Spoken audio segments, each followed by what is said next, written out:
آراس ماریکا دامزرینر تفگرا هبون الاستوديو ميفاني منه كوبان شالاكيان رابيه آراس بخيراتي جالك سباس تفگرا هبون بله چه تفگرا ما تسبيك صالح في تفجر بأليكاريا جوانين رجاوا أواكر يعني دامرسان و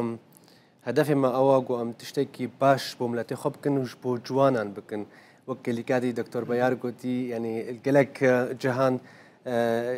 تشتي سياسي أنا أواكر بو رجاوا لويكي في باجاري أواكي ويكي في ملتي دربي سياسته يعني دربي سياسته فما قومي دست باقش كرني بكن شبو أو چاندا باقش كرني بگه ملتشي وهون خلقي وي دفره بخوا دكفنا ناوا فيكاري يعني هون كسانج درواتينن ميكانيزما فيكاري چاوه كينا ين كود ناوا فيكاري دا جهد گرن وان باجاران و باجارو كان باقش دكن ككار بله امسر سوشيال ميديا دادخن ام به مثلا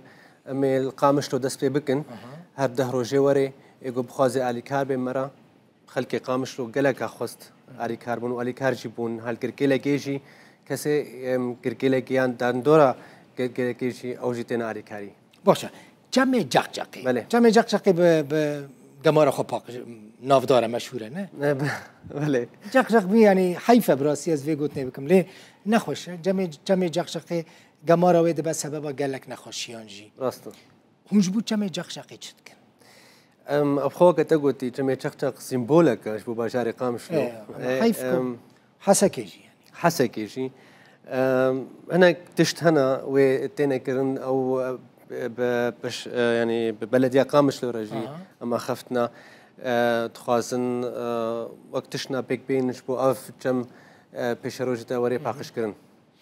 تشتكي دنك هك آراس مثلا قالك كس يعني نهات دما وند بيجن ام كومبانيا كتشونا كاري باقجيه دكن باشا بلدي بكاري خرانابن مثلا قالك كس دبيجن بلدية قامشلويا بلدين باجارين دنن يعني بكاري باقجيه رانابن كوند چنوي كاري دكن برسكا قالك خوشنا جباقو أفرخنا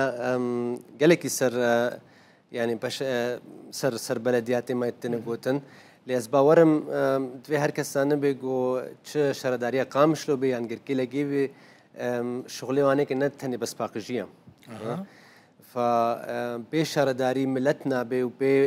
ملتجي شردارينا بي في هردو علي أريكار بهفرا أسباب ورم جو يعني وك بلانك وري تاخستن شبو مجي باقشكري يعني وتشتكي قالك باش بي خلق بخوا ولاتي بخوا دفي كامباني دا جي ديگرن مثلا بخوا بشارداريان ببلديان را دبن آلي كار جبو باراستنا باقجيه او كولتورا هيا كاك آراس نارينا مدى هيا لكيما ومتخوازن فا كامبانيا قنها متكن ام في يعني في چاندي فرح بكن داف ملتا انه يعني ام بي وكا لهر ولاتك دنياي بلدي نتني باقش كرين ولهر ولاتك دنياي بلدي اعتماد خنا برد سر ملت وملتش اعتماد خو نكاري برد سر بلديه تنش بو باقش كرني يعني هر دو اليجي في الي كاربن بهفره باش مثلا تل المانيا دميني دبينيكو خلق شقاص دبا الي كارنه بلدي هبتنبه خلق باقجيا خودك كردين ما دكارن في تشتي بكن لروجافاي كردستاني از به خلق قامش لان خلق روجاوا كاربن يعني نبس كرد تديت افجي يعني بروبليما كاش بركو روجاوا كردستان دوت قامش لو بتايبت نما بس كرتني هنا قالك ملتا هنا وقالك انا برجي هاتنا قامش لو روجاوا كردستان هناك شوانيك مخابن وي باجاري نابين وقت باجاري خوفا او چاندا باقش كرني هناك حيوانيك اللي از باورم كرد ما باش باش گرگه هون جهي خو باجار خو تاخا خو مال خو بپاريزن يعني بلدي بكنك تفجرا هبون بكنك دفيهن بخابكن يعني پیشیا مالا ويا يعني بله. مالا ويا كولانا پیشیا مالا مروف را درباس با كمالا مروف نه بله راست هون بروجين خطني القامشلو در دور قامشلو دكن يعني جي بلانين وها جبو دروي قامشلو هنا هنا هناك باجارو كديجي مر اخفت وك تربس بي بشتي غيركيلا جيمي وچنا تربس بي شي او جمك شل تربس بي جي هم تخازن باقشكن جالك سباس